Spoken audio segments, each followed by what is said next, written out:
Բարև ձեզ, ես գտնվում եմ Նյու Յորքում միավորված ազգերի կազմակերպության գրասենյակի առջև։ Հաշված տարիներ առաջ մենք ապրում էինք դեռ այն հույսով, որ ուշ թե շուտ ահա այդ դրոշների շարքում կհայտնվի նաև երկրորդ հայկական պետության Արցախի պետական դրոշը։ Ստացվեց այնպես, որ մեզ ստիպեցին իջեցնել մեր ակնկալիքների նշաձողը։ Արդյունքում այսօր արդեն մենք խոսում ենք ոչ թե երկրորդ հայկական պետության ճանաչման, այլ Արցախում հայկական ներկայությունը պահպանելու հնարավորության մասին։ Մի բան, ինչը իրատեսական է, միայն եթե կարողանանք համախմբվել ազգովիչ, թողնելով Արցախում ապրող մեր հայրենակիցներին միայնակ։ Այս գաղափարի ամենահետևողական ջատագովներից է իմ այսօրվա զրուցակիցը։ Հայտնի հասարակական պետական գործիչ եւ գործարար Ruben Vardanyan մեզ կմիանա Public figure Ruben Vardanyan will join us from Besieged Artsakh. I will address my questions to him in the first section and your questions in the second.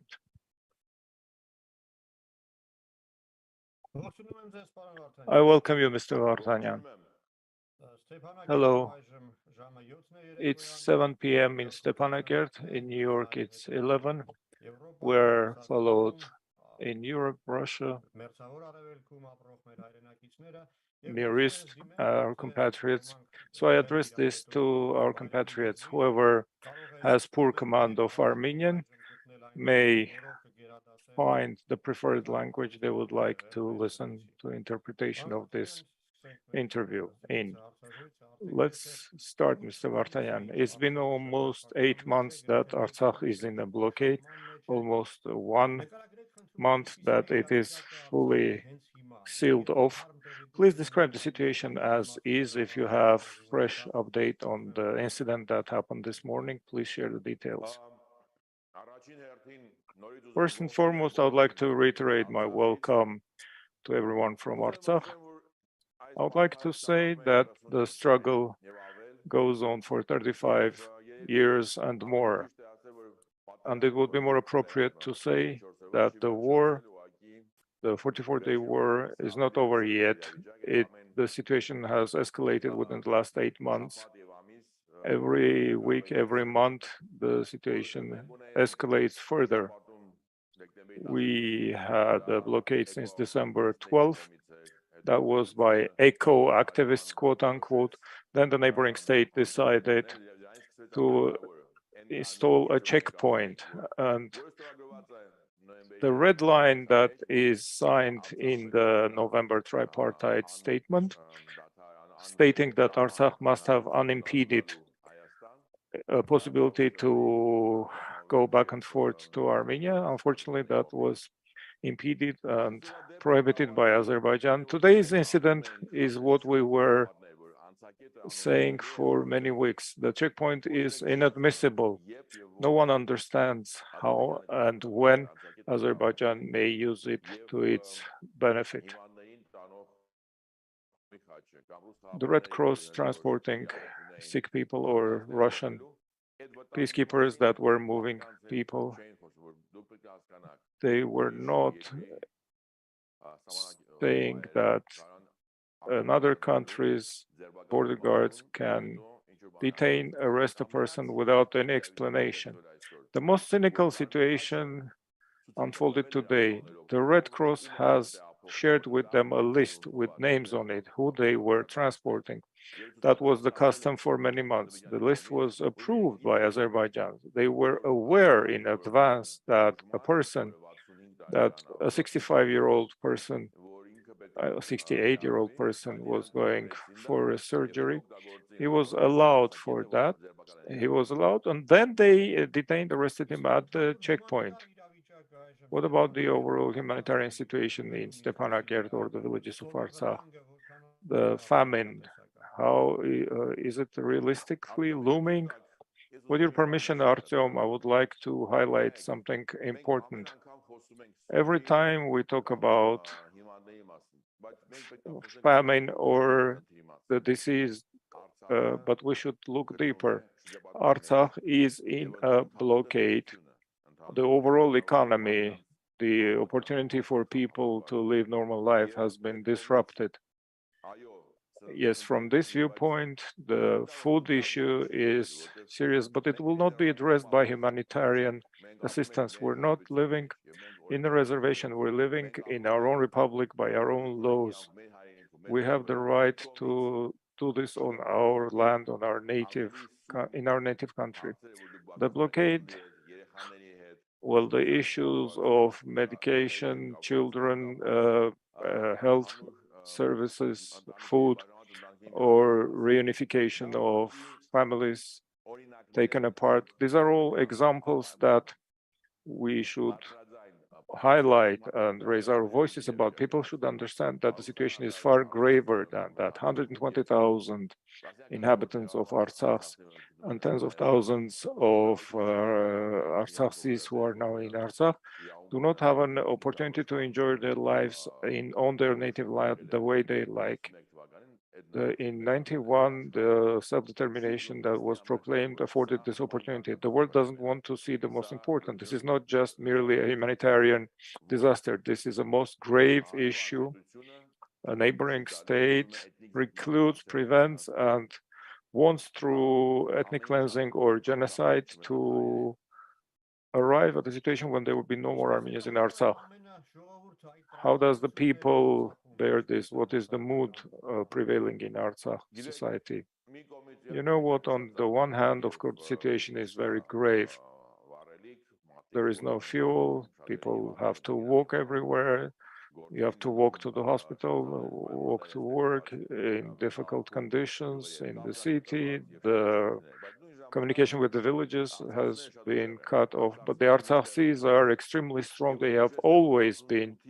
Let me remind you that between 88 and 94, the situation in Artsakh was almost similar. Yes, there were sometimes helicopters going back and forth, and then the Lachin corridor opened, but still, they have persevered, withstood. We see that they have this inner strength and understanding that notwithstanding all the difficulties, they do not surrender, they do not break. The understanding even gets stronger that no one can take care of our future if we do not fight for it ourselves. And this is very important, and this exists among Artsakhi's, and this understanding is growing day by day. Every step Azerbaijan takes is a gift to us. It becomes yet more clearer that no peaceful neighborly relations could ever exist in this situation when the neighboring state holds you at gunpoint and tells you to surrender. That's no way to negotiate. Do we have enough resource not to succumb? What can we do to avoid the gunpoint? First and foremost, this unification is already taking place as we speak. People understand that failing unification inside around the idea that we hold our future in our own hands and we have to do everything for the world to understand that 120,000 people will not succumb to pressure by Azerbaijan. Secondly, the entire Armenian world, living everywhere in every country, should disseminate further this information and raise their voices using every channel, every means to tell the world that whatever's taking place in Artsakh is inadmissible. And of course, various organizations, humanitarian, international, heads of states, should develop an understanding. If they ever could cherish a hope that something could have been attained in this situation through negotiations, attempting to find some sort of a solution to appease them will not work. Azerbaijan is escalating the situation every day. The aide to Azeri president declared the game is over. And there's this impression that the international community doesn't care about the game Azerbaijan is playing and the purpose it pursues. You know, yes, we truly are living through difficult times. We see that there are differing opinions about this. Within the last several days, Both international, European and Russian statements have been made. It's very important for this statement to turn into specific steps, actions. If we're talking about Azerbaijan being bound to ensure the rights of Armenians living in Artsakh, the opportunities for a decent life, this pressure should be exercised not through statements, but real steps, sanctions, steps against Azerbaijan. This is clear-cut, demonstrating that Azerbaijan is not ready through negotiations to address and resolve an issue. They want to revert to pressure and unlawful actions, doing everything in order for Armenians not to live in Artsakh any longer. And increasingly more people begin to understand this. I think that within the several last weeks, their actions have escalated the situation further and demonstrate the real picture of what's transpiring with our country. Mr. Vardanyan, there's this opinion that if you want to keep most of something, you must have the will to let go of a smaller part. Failing that, there is a hazard of losing everything. Why are you certain that this is not the case? You know what? History has demonstrated several important things. First, there could be no peace if one is very weak and the other is certain they can get everything. However, the weak person or the weak state yields, the stronger one will want more. So this deceitful idea should be put an end to, both in Armenia and in Artsakh. And in the Armenian world, there is this opinion, let's conclude the peace agreement, saving big Armenia, Artsakh will make do somehow. This is deceiving ourselves, and this is deceiving everyone else. It's impossible. We will lose Artsakh. Next, we will lose Armenia. We will lose Artsakh, lose Armenia, and lose the Armenian world. The diaspora should understand this is interrelated, important issues. Secondly,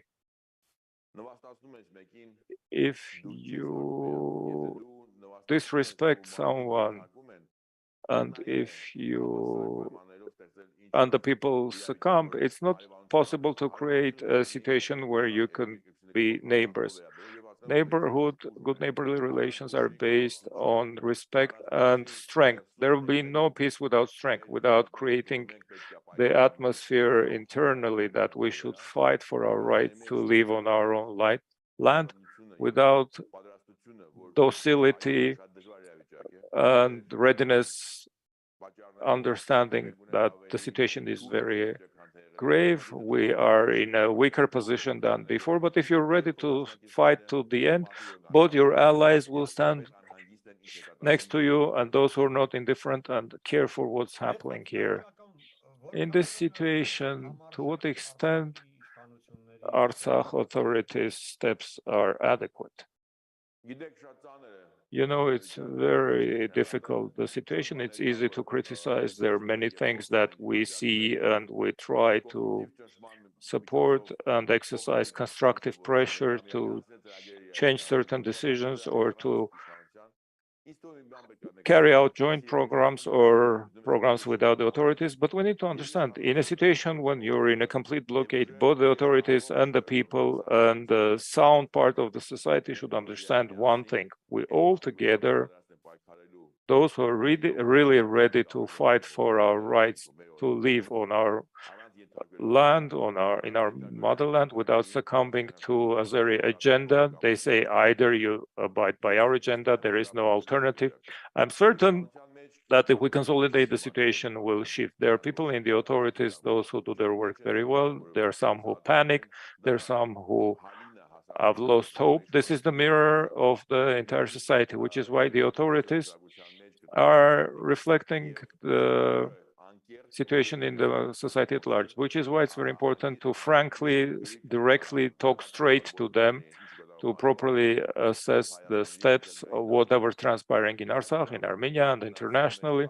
But you need to have the will as a leader, as leaders, to gain the clear trust, which is not easy. Being a leader Being a leader and being a head of state are two different things. Not always.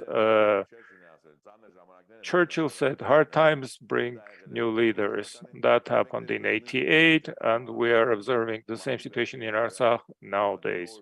People are assuming new responsibilities and are taking steps that genuinely demonstrate that the people in Artsakh, both in Stepanakert and elsewhere in the regions, in the communities, are ready to fight to the end for their right to live in their land.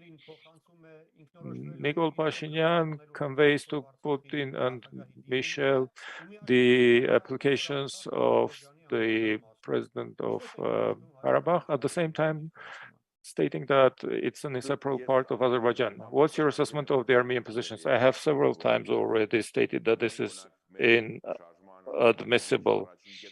Among the members of our movement, we enshrine the first item. We will not tolerate, we disagree that any idea could be discussed of Artsakh being inside Azerbaijan. In whoever reflects this idea, we part ways with. I'm certain that the Armenian position, which is proclaimed by the incumbent authorities, is detrimental to our international efforts. It impairs our voice being heard. I've already said, let's clearly understand how is the Armenian authorities presenting Artsakh in the international domain? What rights do they have? What responsibility do they have? And to what extent are they eligible or entitled to take decisions? If it's to the detriment of the Armenian nation, this should be clearly responded to. I reiterate, with due respect to everyone, every word of ours, every statement has a strong impact both elsewhere in the world and ourselves. The atmosphere of fear, the despair, the hatred, is impermissible. Yes, we have many internal issues, but our Armenian government and the Prime Minister have no right during their press conference to speak about how they dislike Artsakh, how disillusioned or angry are they with Artsakh. That's not how it is. We're facing a hazard.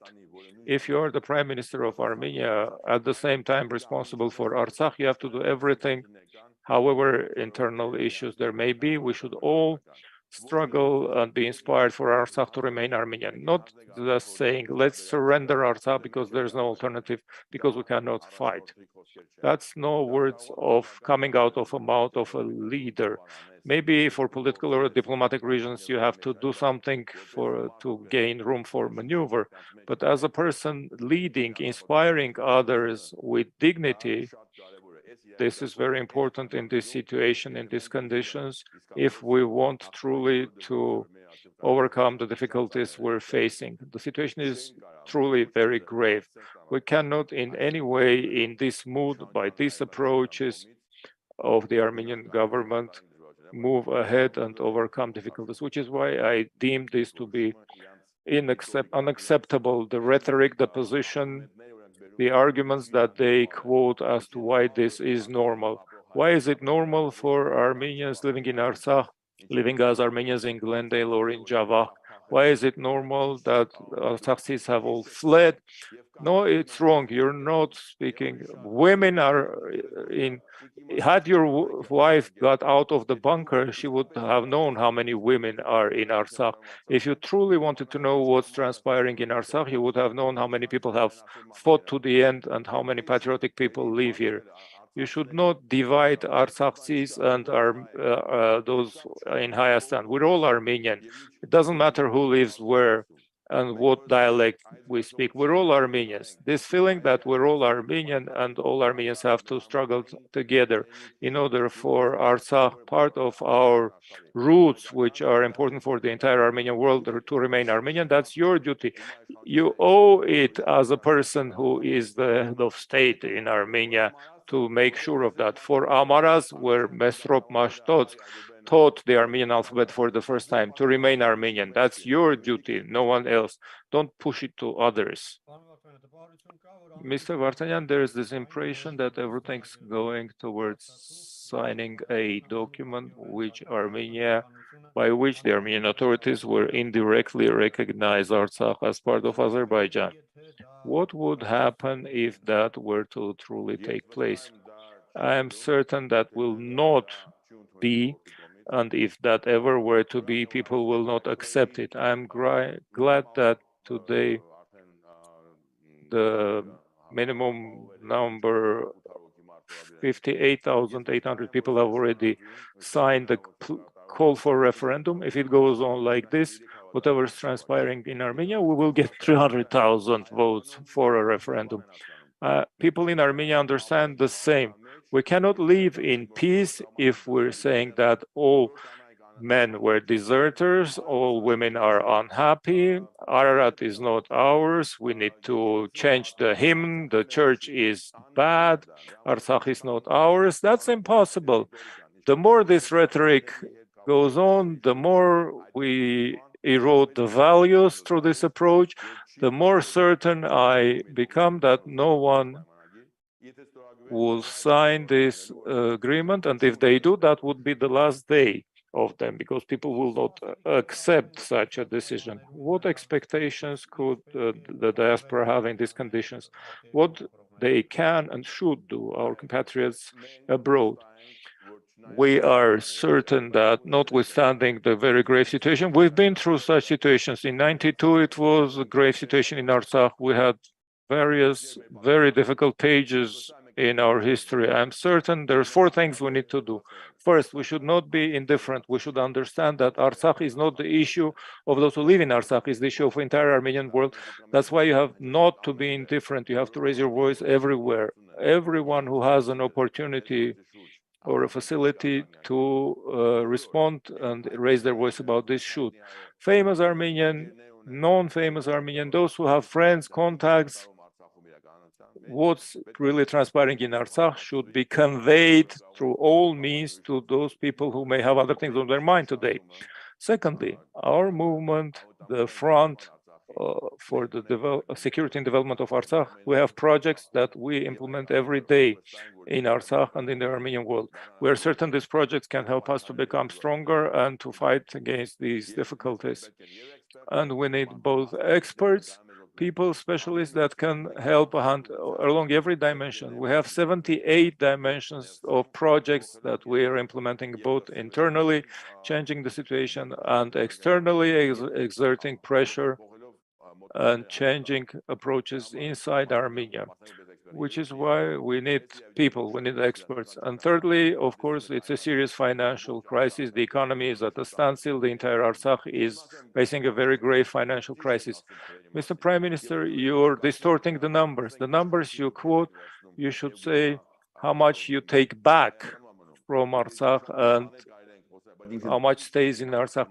We could talk at great length about it, but it's not right to discuss it. It's not your funds, it's the funds of the citizens of Armenia who have decided, and this is not your decisions, how much to allocate and not to keep Armenia, Artsakh Armenian. This is a hallowed idea that you cannot simply discretionary decide whether you release those funds or not. You have no right to make that decision, I assure you. And the discussion of how much you allocated, this was not out of your pocket. Let's not count those funds. Motherland is priceless. You have no right to make estimates how effective or not. If you can make it more effective, over 5 years you could have organized it to be more transparent, more effective, for those funds to have been used more appropriately. That's another issue. This is an assessment of you as a leader, as a manager, as the assessment of the effectiveness of the president of Artsakh. But Motherland has no price for you to say, I can allocate this much or not allocate this much. I'm certain that in this situation, there's a lot to clean up. There's a lot to find a healthy nucleus for change. Many things have been done in error or mistaken. That's normal. There is no country elsewhere in the world that works 100% perfect. But let's not swap motherlands for something else. This is different levels of discussion. In the situation, your agency, also where our mountains have reviewed the tactics of its operation. What is it? What is your tactic now? We have three parallel pathways. The most important is a long-term strategic programs that we're implementing, notwithstanding the situation. And there are serious issues. We have winter looming. We have to be ready for the struggle to last several years rather than weeks. The situation may be continual, which is why we need to implement strategic programs. We have urgent projects that need to be done. The situation keeps changing, and the urgent projects and their significance changes. We have projects that we implement right here and now because that there's need for it, burning need for it. We have many projects that we implement ASAP for people to see that notwithstanding the difficulties, we do not give up, we work. I'm glad to tell you that we have started the renovation of Hakopavank, one of our most ancient monasteries in a very important location.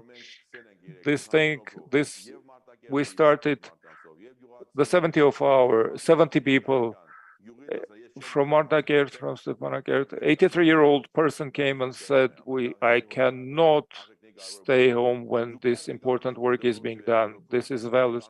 Concurrently, we repair a school, housing, shelters are rehabilitated, warehouses are being built. Everything needs to be done, understanding that the needs of the people, the difficulties of the people in this situation. We're trying to do our best to involve the youth so that in their city, they're distributing bread to those who cannot leave home. We have procured an e-vehicle that moves sick people from remote districts to the hospital. These are minor projects, but they're important because people see that not everything is lost, and we can, in this situation, help each other, lend a hand to each other, and together do things. I'm very glad that we bought this e-vehicle. The next day, someone else called and said, I have another e-vehicle, I would want to join you. And I'm very glad that Mushkapat village collected food and decided to bring it to the city and provide an opportunity for people to get this food at affordable prices. We have very good examples of where people demonstrate the sound, healthy roots that exist in our mat have not been broken. People are ready and willing to help each other. Not everyone, but believe me, with every day, this is getting stronger. Mr. Vardanyan, a lot has been said about your own motivation. Over the grapevine, there is this rumor that Vardanyan established in Artsakh because he thinks that will be a springboard for him to attain power in Armenia. What do you do this for in reality? You could have enjoyed your life quietly in Europe, whereas now, away from your family, in besieged Artsakh, you're sharing their hardship. What moves you? For the first time, I met the current incumbent prime minister in 2018, end of April, where he was not the prime minister. I told him we're not embarking on politics, neither myself nor my friends with whom we've been implementing hundreds of projects for 20 years in Artsakh and Armenia and the Armenian world.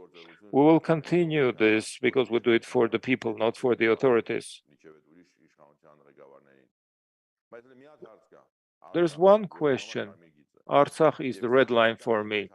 In 2020, when I made this statement on October 5, saying that there should be an end should be put to it because the situation was very grave. And in 2021, when I gave an interview to Petros Khazarian, it's been banned, and we have an interesting democratic state where it is prohibited to invite people for an interview. And this illustrates how people renege on their word when they come to power. And I've been saying all the time, Artsakh is one of the most important values of the Armenian world.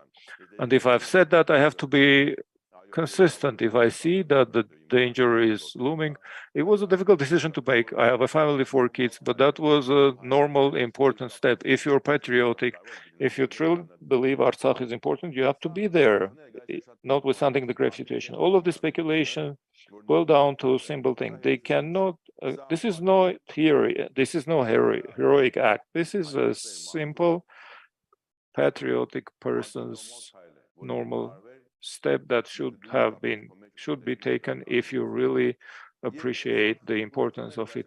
All of this speculation boils down to one thing. Yes, Armenia and Artsakh are interrelated. There would be no Armenia without Artsakh, no Artsakh without Armenia.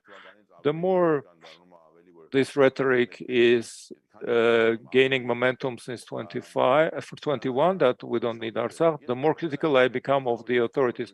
I've tried to understand. I lived in a different country. I had to exercise restraint and do my work, whether in Artsakh, in Armenia, implementing projects during the war, in the wake of the war. But when I saw that the decision has already been taken that Artsakh, we do not need Artsakh, not only the leader of the not only the head of state, but the entire party, MPs revert to impermissible states. They shake a finger. Who are you to tell us something?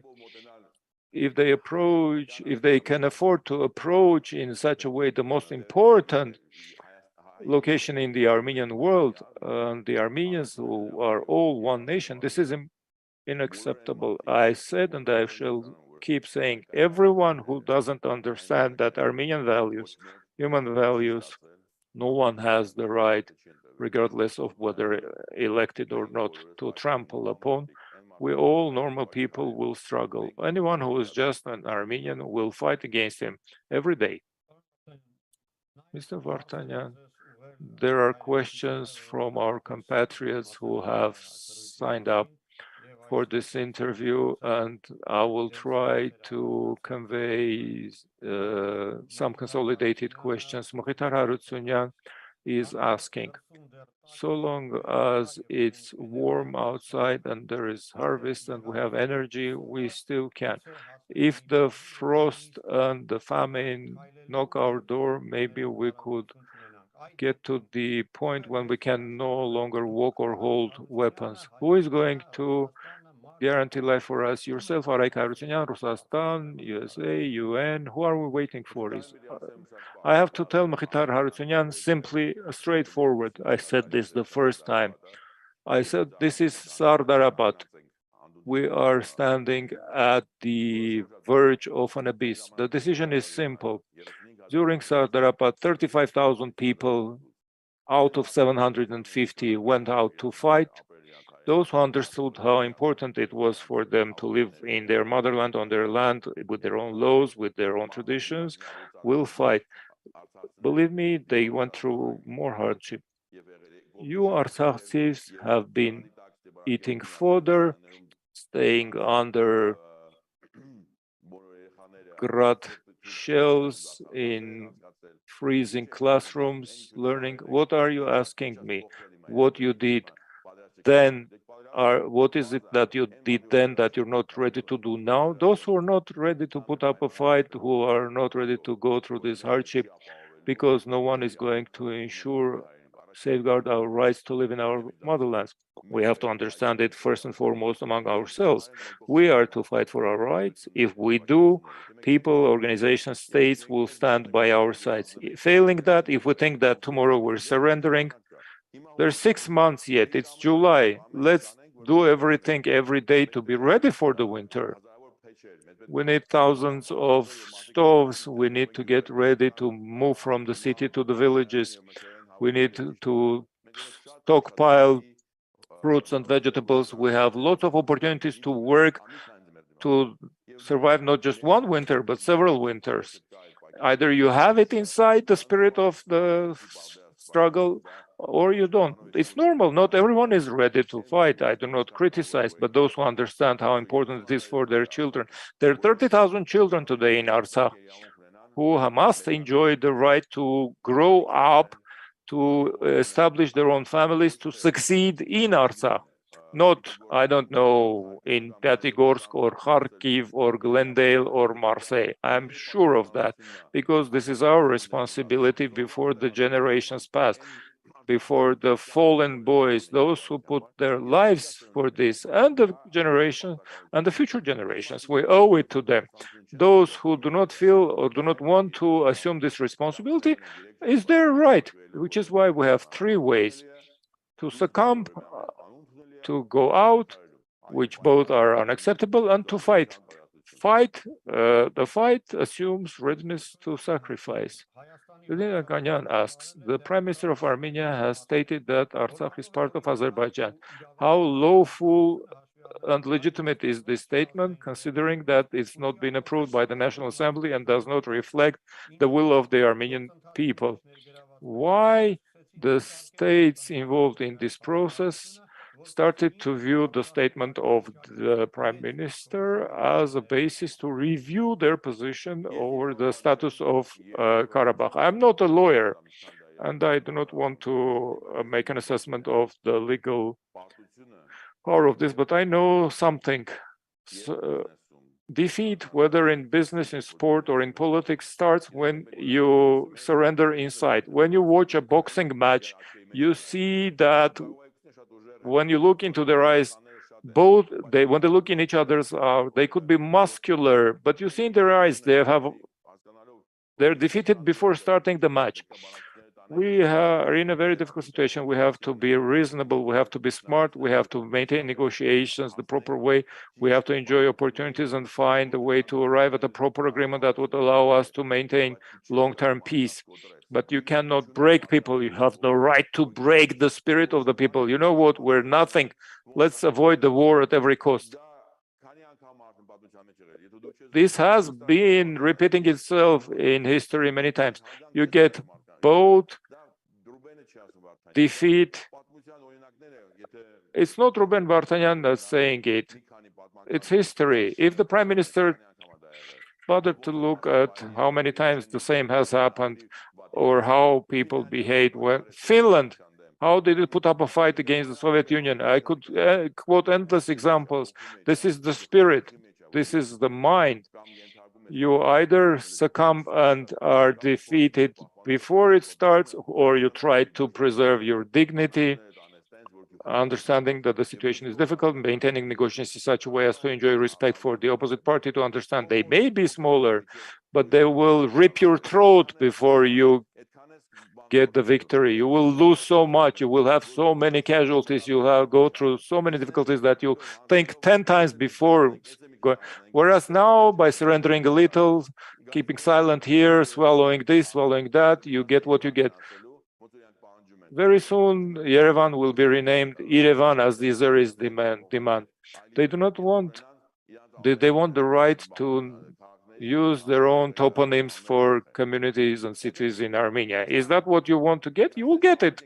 If it goes on like this, if the same mindset prevails, and if this rhetoric is disseminated, this poison is disseminating that we're nothing, we're weak, we have no strength, let's avoid that at any cost. That solution does not deliver, regardless of real politics. They try to turn us into cowardly, powerless, disunited nations. No, we are not like that. That's why we've been around for 5,000 years and have our values. Remember, we as Armenians are living in this world, and we've given a lot to this world, because notwithstanding every difficulty and hardship, we have preserved, maintained this feeling of not being broken. Mr. Vardanyan, our compatriot, is asking, is it at all possible in these conditions for the National Assembly of Artsakh to apply to Russia, asking for Russia to take it over under its protectorate? In principle, is this to be discussed? That's one of the serious questions that needs to be discussed. First and foremost, at the National Assembly of Artsakh, by the authorities, by the public. There are different opportunities. One has to look at which protectorate doesn't work out in and of itself. And if it's a protectorate, it's very important for traditional Armenian values and traditions to be preserved.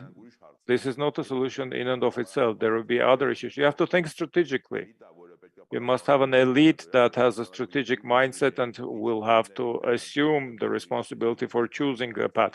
There should not be one path. There should be several alternatives we pursue concurrently. We should compare possibilities, opportunities. There's no good or bad solutions. Every solution has a good and bad side to it. But if you choose one, we have to do it reasonably, weighing all the pros and cons, and do it in such a way as to have the minimum detrimental fallout. But that's not only us. This decision has to be taken. There should be consent from the other side, and that's still an issue. A compatriot from Minsk is asking, how do you see the solution of Artsakh issue 50, 100 years down the road? Is there a solution that could take care of these two nations, Armenians and Azeris, peacefully coexisting? You know what? Myself, with Nubar Afeyan and Vartan Grigoryan, have established the Aurora Humanitarian Initiative. And thanks to it, we have seen in many countries what's transpiring and what took place. Several years ago, I received, together with Nubar Afeyan, an award by the Common Ground based in Washington, D.C. It was established in the wake of the Vietnam War, when the Vietnam and America ceased the war without signing a peace treaty. And they demonstrate how slowly, step by step, they were phasing in, restoring the relations. I have been to Rwanda and seen how Rwanda and Burundi, between these Hutus and Tutsis, the two nations having coexisted for 100 years, and because of the Belgians and other Europeans, started to hate each other, and they destroyed each other in 94. Very carefully, very cautiously, very reasonably and smartly, they take small steps towards conciliation. I am certain that we can long-term try to embark on the same path. This will require for us to be very strong. Failing us being strong, it leads us nowhere. Secondly, we need to understand that the wounds we have in Artsakh and Armenia are very grave. Therefore, it has to be done very accurately.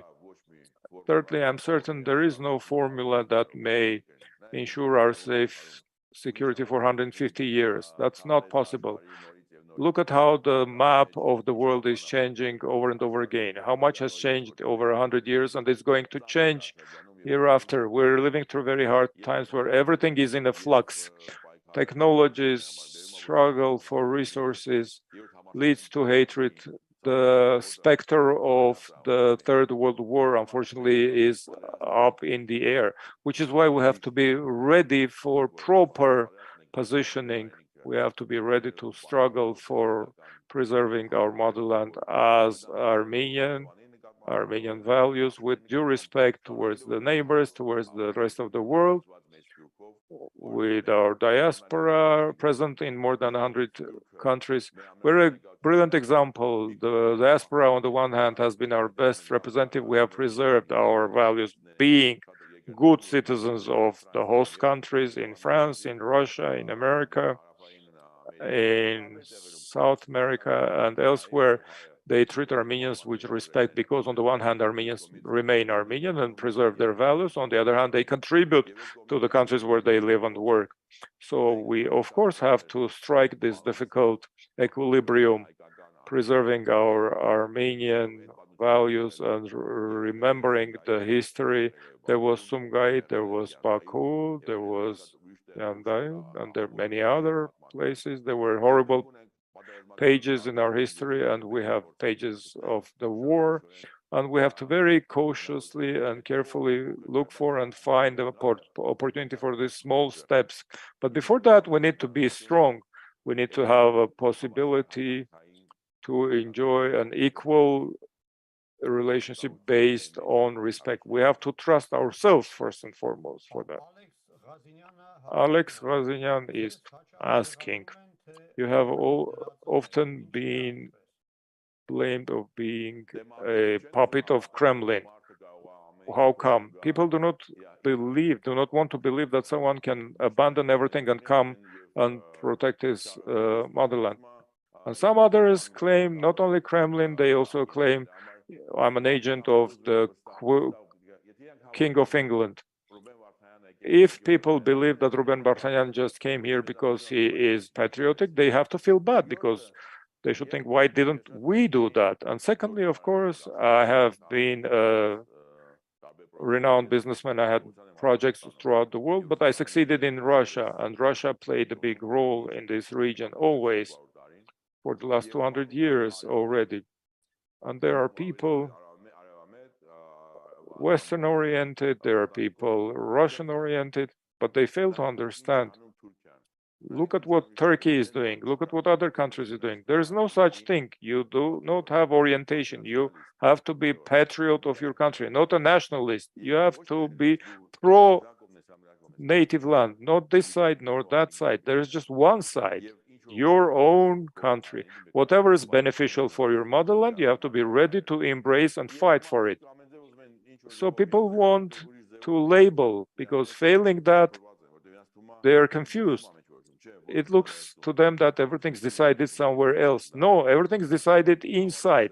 If we have the strength inside, believe me, both Russia, both Iran, and the West, and the East, China, India, will build the relations with us in a different way. If we are smart, if we attract the potential of the diaspora, the experience, the expertise that we have access to throughout, if we switch from proving to each other who's better, but to converge our efforts around this difficult task, we will overcome everything. Unfortunately, this fear and this belief towards each other is pretty strong among ourselves. You can't do anything without faith. So the first thing that we try to accomplish through our movement is to build trust, this platform, rather than labeling each other. Just set out principles. Whoever is ready to state that Artsakh is not remaining there, who is stating that the current Armenian incumbent authorities are not entitled to make this statement on behalf of Artsakh. Whoever claims that we need to negotiate, but we need to be a party to these negotiations rather than just succumb to the agenda of one side, but discuss something that would be acceptable for us. Those who are ready and willing to understand that we are the ones to decide we're ready to fight. Believe me, we can overcome everything together, and we can cooperate with anyone. If you're certain in that, we'll try to prove this to everyone else. I think people that have come around you, this alliance has exactly this mission. Thank you, Mr. Vardanyan, for the will and persistence. With your permission, I would like to say a few more words.